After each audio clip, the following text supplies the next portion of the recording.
Good evening, everyone, and welcome to BT's Fly Tying Friday. Tonight, the 17th of May, Rick Flink is going to be tying some stoneflies, or one stonefly. Going to talk to us about it, though, and he's a Montana boy, should know just a little bit about him. And I'm going to take a look back in the weekly tip at UV resin. I'm Al Beatty from Boise, Idaho. My wife, Gretchen, is recuperating from surgery and will hopefully be with me next week. Now, I'm going to bring my good friend Rick Flink in here on a side by side. And Rick, tell us a little bit about what you're going to do tonight, and then I'll introduce you to the folks. All right, I'm going to tie probably one of my favorite stoneflies, and I wished I could be the one that found this fly, but my son did, and it became his favorite. And he said one day, "Why don't you tie some of these for me?" Well, I'm telling you what, to look at it for the first time, it's intimidating as heck. But I took it apart and recreated the doggone thing, and I've caught bass, I've caught brown trout, cutthroat, rainbows, brookies, sea run cutthroat on it. I had a salmon on one day out in Oregon.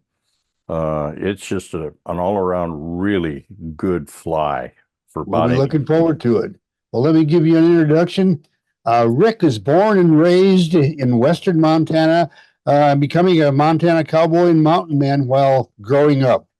In 1976, he started his fly tying adventure with his brother-in-law while sitting at the dinner table. Subsequent years, Doug Swisher, Dave Whitlock, and Jim Keeney rounded out his fly tying education. Once he became a pretty good tyer, Carl and Rich, the owners of Streamside Anglers, asked him to do some commercial fly tying and thus started a new adventure. He also learned how to build custom fly rods and eventually became one of the custom rod builders. This adventure lasted until the military and corporate life took his soul until 2011. He got it back. When he retired from the workaday world and decided to once again get re-involved with fly tying as well as doing some custom rod work. Rick tells us, "I'm so glad I decided to get re-involved, but I'm not nearly as good as I once was. But it's coming back slowly." Well, in any case, Rick, I'm sure you'll do a great job. The vice is all yours. Wow us. All right, thanks. Tonight, what I'm going to start out with is just a little general discussion about stoneflies in general. I'm sure that most of you know this information, but it's always good to review it a little bit. I got to tell you, my first adventure with stonefly happened when I was in the 5th grade, summer vacation. My folks were divorced and I was kind of all alone, so I'd fish every day. Clarks Fork River wasn't very far from our house. So I took my old spinning rod and a hook and a worm and a sinker and went down to the Clarks Fork during high water. And worms were worthless.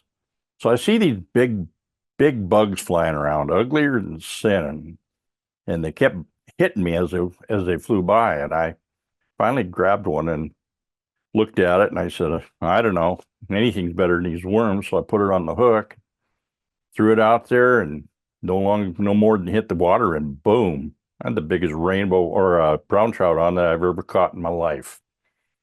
That was the good part of the day. On the way back home, I ended up falling off the bike and breaking my arm, but that screwed up the rest of my fishing for the summer.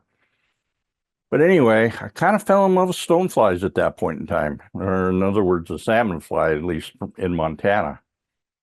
So I'd try to get out and fish the big salmon fly hatch every year, and a lot of times I've not had the opportunities, but I've learned a little bit about stoneflies along the way as well. They're not just those big monsters we get here in Montana. There are little ones, there are big ones, there's medium-sized ones. I call this the life and times of the stonefly, and I wished it was my original work, but it's not. I kind of stole it from Mark Bachman. So just some general information. They're very diverse. They're well adapted to survive well in oxygenated water. in streams, but they can't survive polluted water very well. They have fixed gills on them, and they need constant clean water flowing through those gills in order to be able to breathe. So if you find some trapped in a stagnant water, and more than likely they're not going to be alive very long. In order to evolve into adults, they crawl out of the water to hatch, usually on rocks and shrubbery alongside the stream. And there are some that even do the same in the water itself. They migrate to shore. This migration, of course, is what causes the trout and the fish to go crazy, and that's when it becomes a lot of fun. These run usually mid-May through the end of June. In other words, tidewater in Montana. And they move across the state. You can watch them. It's a physical movement. And Idaho has a part of that movement as well, as I understand. Is that correct? Yes, it is. Yeah, I think the Coeur d'Alene gets quite a batch of these as well. They can live up to 3 years in the water as nymphs as they grow, at least the big salmon flies anyway. The littler ones like the golden stones and the black stones and such, maybe not as long, but they're quite an amazing insect. What's interesting to me is they kind of, as they move, as they need to move, they'll kind of turn them into a pod, like we see pods of fish. Well, we see pods of stoneflies, and they get caught in the current, and it takes them down the stream until they come to a slow part, and they'll land there, and they'll live there for a while, and then all of a sudden they'll start doing the same thing again. And usually the best time to see that happening, and also to fish for that, is immediately after sundown. You see this a lot September to May. It says here that you can see it in the twilight hours of the morning. They get caught in the current, and Lord only knows where they go. The main thing is carry different patterns with you. As you can see from the photo, here's the big guy, the salmon fly, kind of a medium sized. This would be like the blacks, and here's a golden stone, who I kind of call the princess of the stonefly world. It says less anglers are aware of the other hatches of stoneflies, and that's true. I'll be really honest with you. I didn't know much about golden stones and black stones and brown stones, and there's even green stones, because all I knew was the salmon fly hatches. But I've caught fish year round, basically using salmon flies or stoneflies. I do make them up in a lot of different colors. I've bodies and so on and so forth. But the way I do this fly that I'm going to do tonight is kind of the standard way that I like to run it. Colors range from black to bright yellow and brown to olive. I found out that probably the best of the pattern, this double bead stonefly, the olive works, I think, the best, and then black works next. And what I'm going to tie for you tonight, I've never tied before in this particular pattern, but I'm going to tie it in the salmon fly colors. And I can't wait until that hatch starts moving down where we're at here.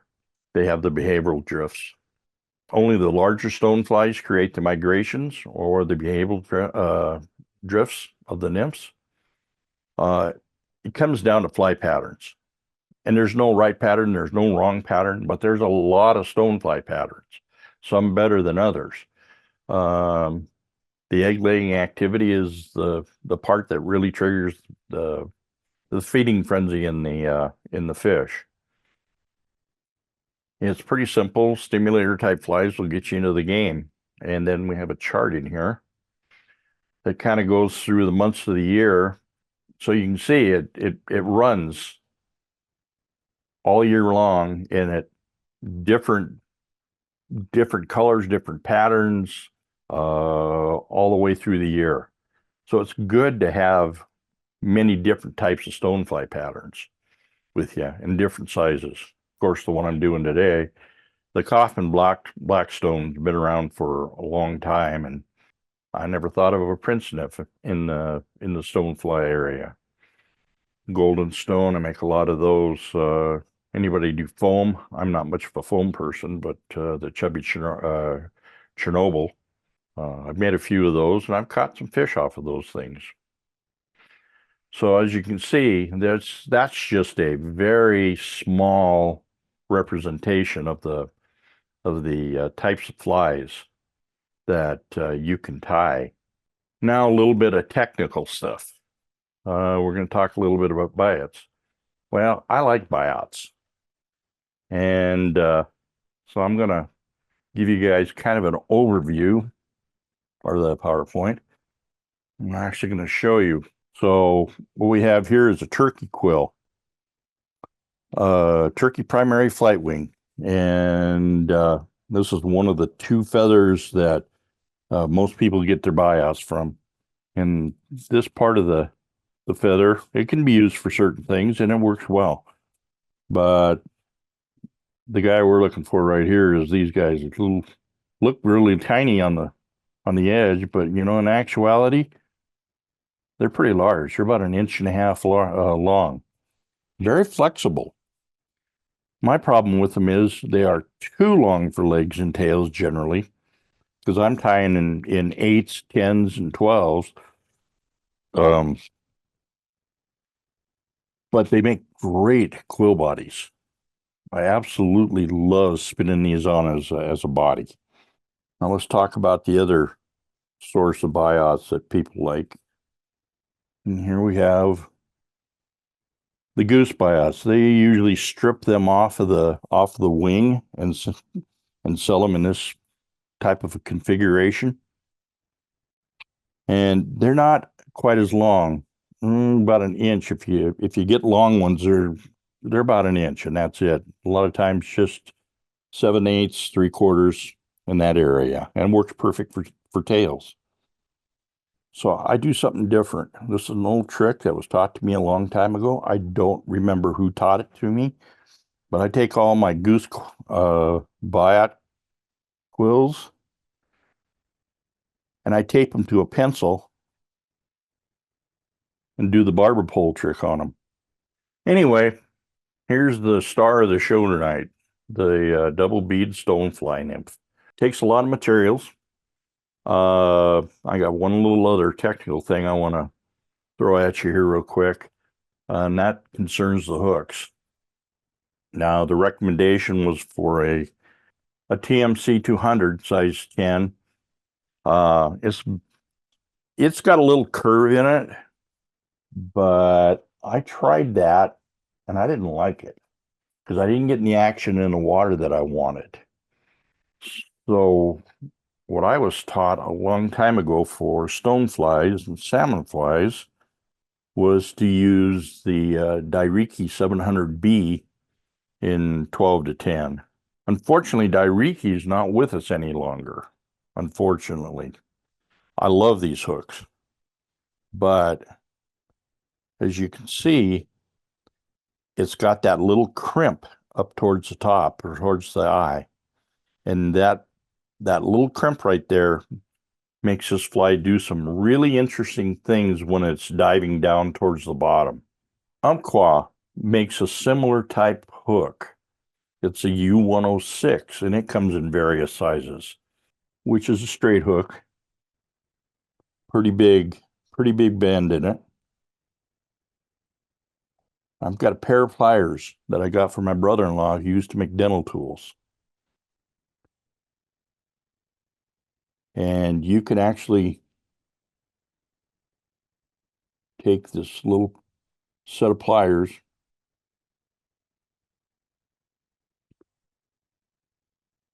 but anyway, it's a little far back, but you can see that it has that same look as that Dairiki or the Umpqua hook.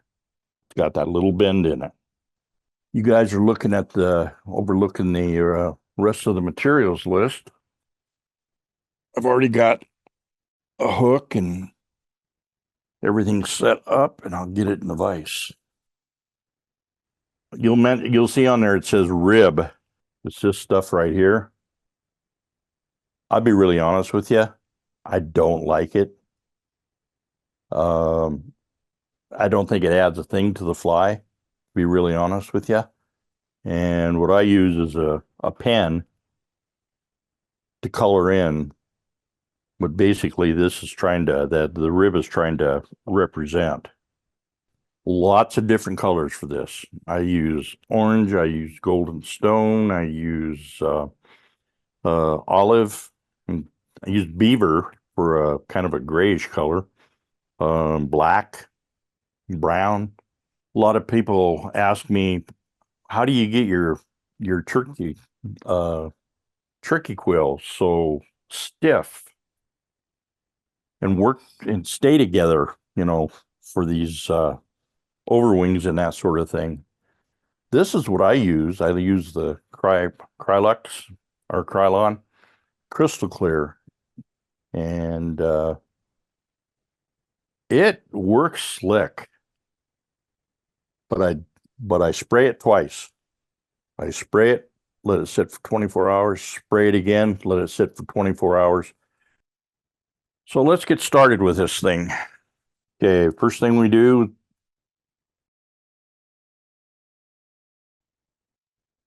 we're just going to dub on a little bit of dubbing and make a ball. So here we go.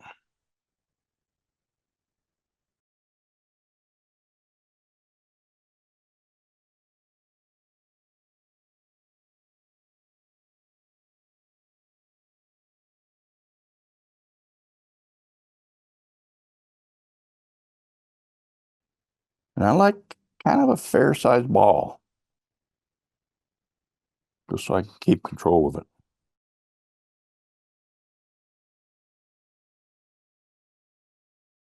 All right, now it's time to put the tail on.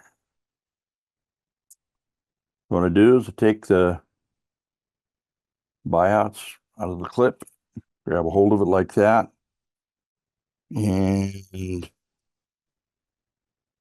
see if you can see this all right. Just take and I just literally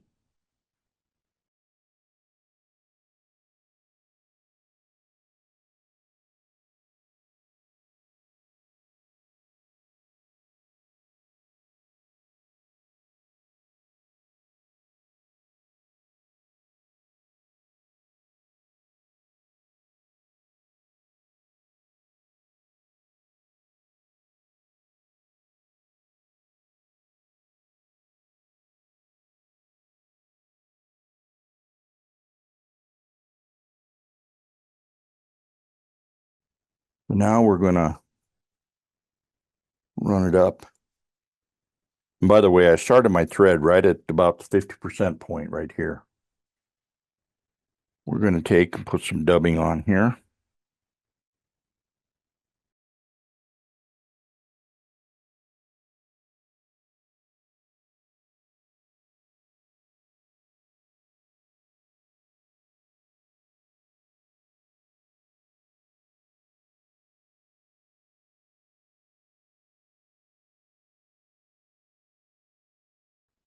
Grab our thread like that and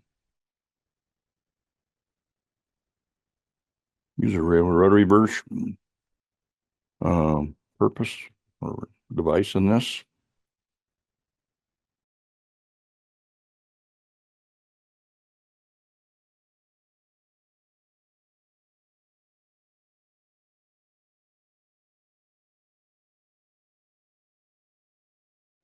Yeah, this is where you put your quill in. I kind of slant it a little bit, hold it down with my thumb, and carefully go around and kind of spin it at the same time so it comes up on top of the hook. Now I put in my first set of legs.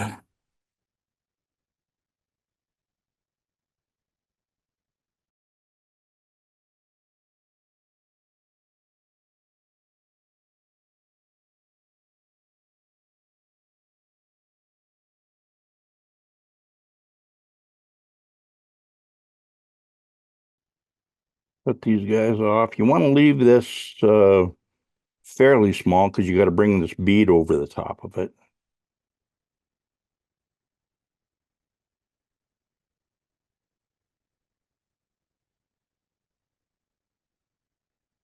like that. Whoops, forgot. Got to tie this thread off. You don't want to put your thread over the top of your bead, so you cut your thread off and reattach it.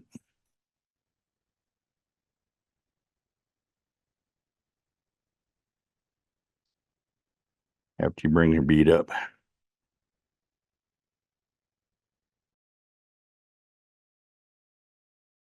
And I like to make sure, since I'm tying it in that close to the bead, to wrap over the top of it that direction. And to make sure it's good and tight, and it is.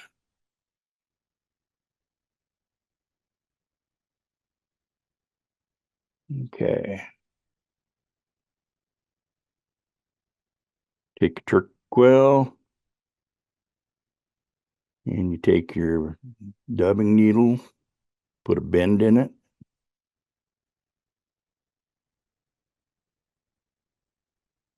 Like such. It's a little long. Hold it on there.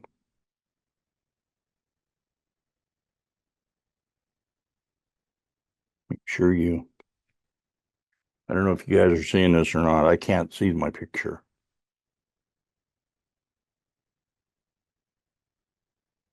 It's coming through just fine, Rick.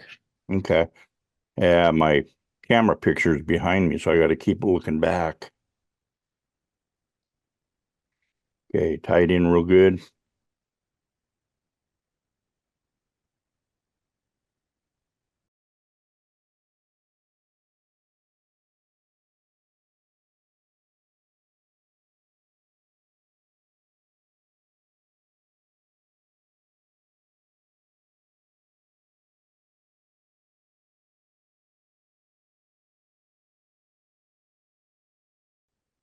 Sometimes they're hard to see, those ends of those biots.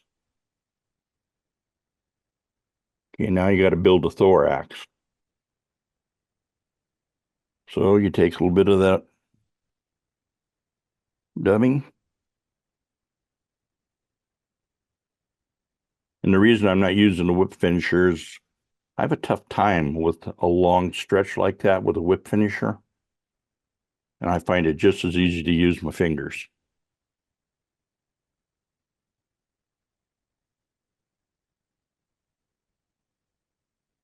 So you tie it off and you cut it off.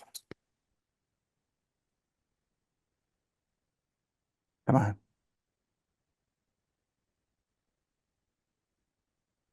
Bring the bead back.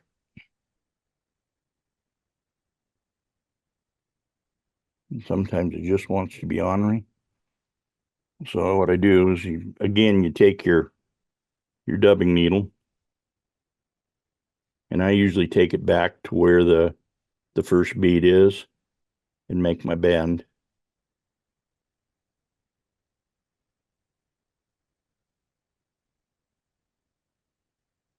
Just kind of fold it over.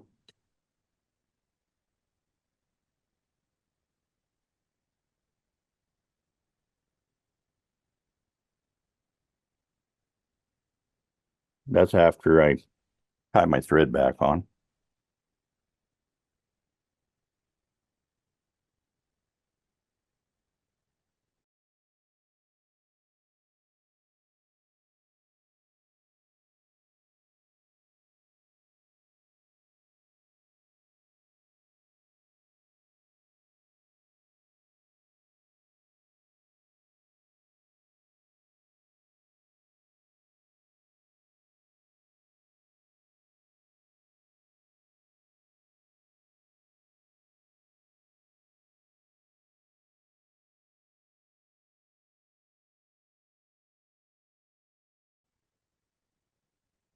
It definitely takes getting used to. Boy, I guess. And this is the first time I've ever done this. So learning curve is high. So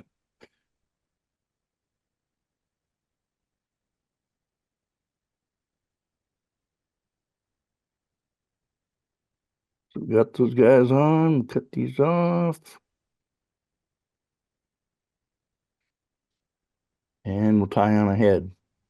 And my head's going to be a little bigger than I want it, but that's all right.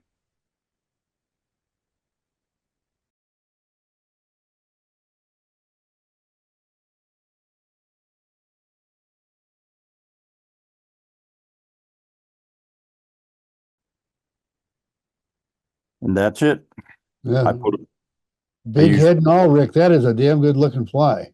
Oh, there's one last thing that I started doing with this particular one, because it is a salmon fly.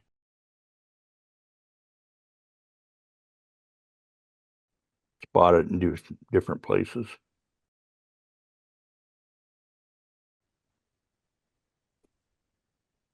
Rick, excellent program. I before we leave and go to the weekly tip, I wanted to ask you. You did a great job on that PowerPoint, and I didn't see you doing a screen share, so you're doing it some other way. Did you do it through OBS? No, I did it through Prism Live. Remember you and I I remember that one. Yeah, well, anyway, all I can tell you is good job, partner. Good job. We're going to talk about resin, and we've done this in the past. This is going to be kind of a repeat, and yet it's not, because I'm looking for information from you as we head into the summer season. Start by looking at some resins. Wow. And I got some here. I've got Solarez, I've got Clear, Cure Goo, and now I've got Printer 3D resin, and I've got some stuff used down there. That one that says Echo UV resin is one that's used for, I don't know, they pour it over dry flowers to make these cute little arrangements, whatever that's called, some kind of a crafting with flowers. But anyway, those are some of the things I'm going to play with tonight.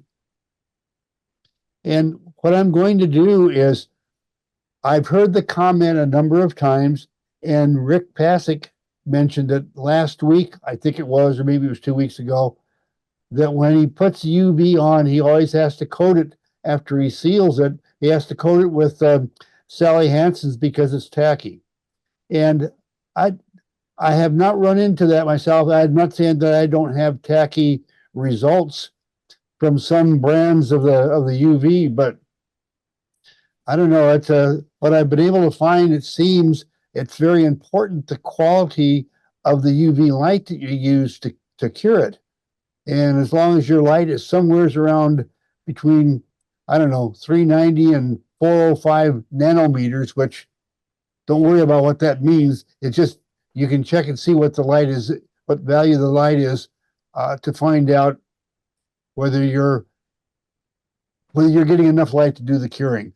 And what I'm going to do is get over here, and I'm going to start with some Clear Cure Goo. Now we're going to take the Clear Cure Goo, and I'm just going to dab a little bit of that on that back application of thread. I'm not going to try to make a beautiful head or anything, but I'll just get an application there of it. And we'll call that good. And this light is a light that is 395 nanometers. The Clear Cure Goo says at least 385. I don't know, that does a dang good job. It is not tacky in any way, shape, or form. The next one I'm going to do is Solarez. And back over here to the vise. You can see I don't use this one very much, obviously. Well, there we go. Finally got some. Neil, you're right. Boy, did I have to shake that. Now you can see that I've got that. I just put it up there on top. The light for it. And this is supposedly 385. And it is, again, Solarez.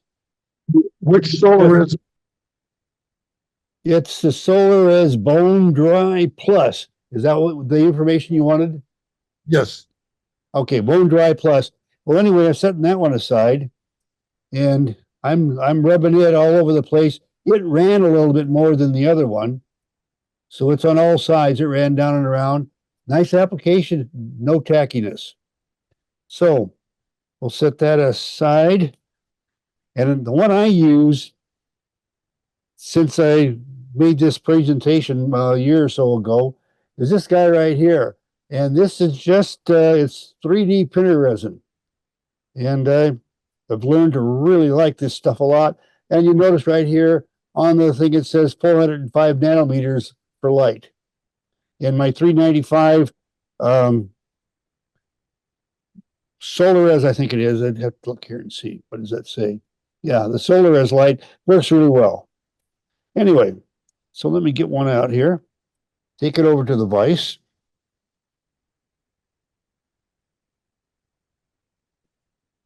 And we'll put a drop on it.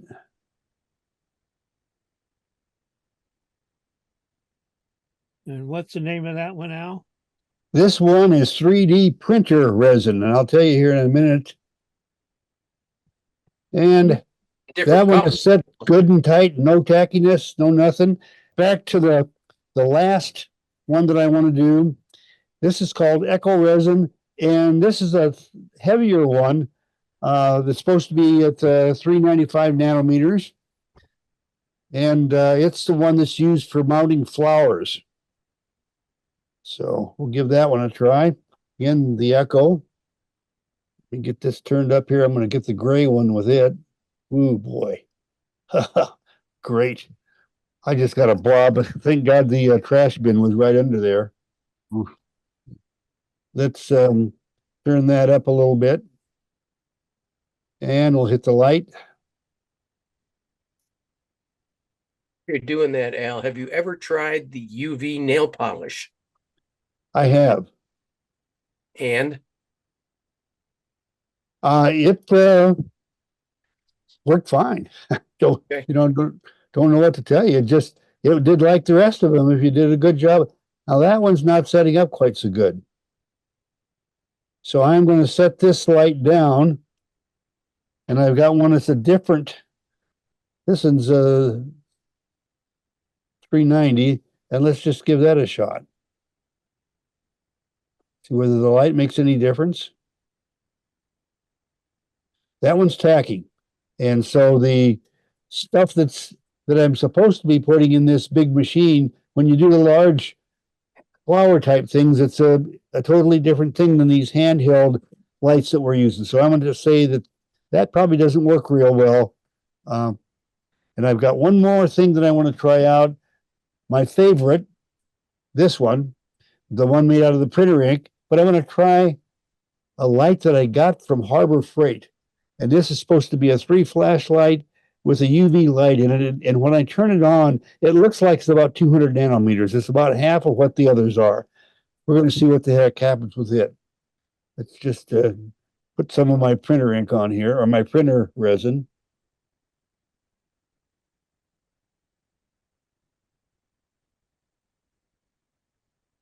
Okay, there's the printer resin on. Now let me find out. You got to go through these lights like crazy. 1, 2, 3, 4. Now the UV light is on. Let me turn that on there and see how long this takes to set up, or if it ever sets up. We'll see if a $5 Harbor Freight light will set it. And by the way, I did not test this afternoon. The first time we're checking it is right now. I'll be darned. That set that right up. $5 at Harbor Freight. I don't know what to tell you guys. This is what it looks like. Let me turn off the light so that. Al, when you're done, I want to show you a light. Okay, we'll do. Just a minute. We'll get to the sharing in just a minute. Well, this is the light that I got at Harbor Freight. It's called Quantum. And well, your mileage may be better than my mileage, but this seemed to work in the experiment we tried tonight with the 3D printer resin. I can't tell you about any of the others, but so it may not look like as strong of a light, but it's got something going for it, because that's definitely not sticky. It's very, very good, as a matter of fact. Now, Okay, so let's see, look at me there. This is a like the last one. It's like a laser pointer, a smaller one. Has a little button on the side you push, the light on the end, and the rating on this is 405. and I use it all the time. It's very convenient, easy to use, and it has no tackiness when I'm done. So I just want to say it's 405. Joel, I use the same one and it works great. Excellent, guys. Thank you, thank you, thank you. Now, if- Bill, yeah, sorry. Yes, I Bill. found, yes, Loon was always tacky on me. So I called Loon and they said, well, that's just part of the process. So I got a little frustrated and someone mentioned it, but I ended up getting an Ultrafire 502 UV off of Amazon for $18, and you can focus it and you can change it, how much you get to an area. And I've not had a problem ever since. Has a little rechargeable battery put in it, or you can get the real fancy one that, you plug into a USB. great, great. Well, thank you. Now, anybody else on UV before I go into the sharing section? Yeah, this is Michael. Yeah, Michael. If you get your light too close, too fast, you'll see a little puff of smoke come off. And if you see that, you've destroyed the UV. Gotcha. Don't approach your light too quickly to the resin. Good tip. Thank you. Appreciate that. Hey, everyone. Now it's the time of the week when we learn from all of you. It's called Sharing on BTs. And we'll start out tonight. Okay, Rick, what do you have? I need to share the screen. Oh, I got a couple of old flies that had rusted hooks, but had a foam body, and I was trying to figure out how they did it. When I took them apart, I found out they'd cut the foam this way instead of cutting a V. So you might want to try it. okay. Well, that's a good tip. I'm not clear on just how I use it, but now that I have it in my bag of tricks, I'll figure out some place to put it. Well, you just pinch those together and tie them down like you would the V on a foam, Oh, sure. but just it's done the opposite way. So Okay. somebody came up with this a long time ago. Okay, great. Okay. Last week I was asking Al about the HDMI video switchers, and he referred me to his website where I looked it up, and there's a link to a switcher on Amazon. So I clicked on that and went to Amazon, and sure enough, it was there, and $399. And in Los Angeles with the tax, that would have been $436.90. And I accidentally tripped across this one, Oh, yeah. which is $219, $180 difference. And I may very well just have to buy one of those to test it, because I'm incredibly happy with my Black Magic. I got two of them, but that looks awfully good and simple. Maybe great to travel with. yeah, and then I was looking on there again today, and I saw this one for $20 less. This is $199. Does the same. Wow. So just go to Amazon, and if you're interested in getting one of those. Look around, huh? Michael, thank you. I'm Around. glad I didn't have to drag you up in front of the whole crowd to get you to show that. No, I wouldn't have done that. I've been playing with it for a couple of days with 3 cameras, and it seems to be working fine. Beautiful. Awesome. Anybody else want to share something? Okay, Jim Ferguson, you've got something in that vise. I want to see what the heck it is. Just a minute. Let me spotlight it here. Spotlight for everyone. Oh, you've got a stonefly nymph there. That looks great. That is that was my attempt on a realistic, and all it is like you got hackle stems for the legs, but then you trim the fibers, and you just use tweezers to bend the joints in the leg, and the rear end I used hackle stems back there instead of biots, because I needed to have something more rounded than Yeah, the yeah. biot. And Well, then, it looked so real. I started to reach for my fly swatter. So, yeah, it's there. yeah, That is cool. Isn't that a gorgeous one, guys? I think that's wonderful. Thank you, Jim. Well, that's it for this week, folks. For now, it's a wrap until next time. Thanks for joining us.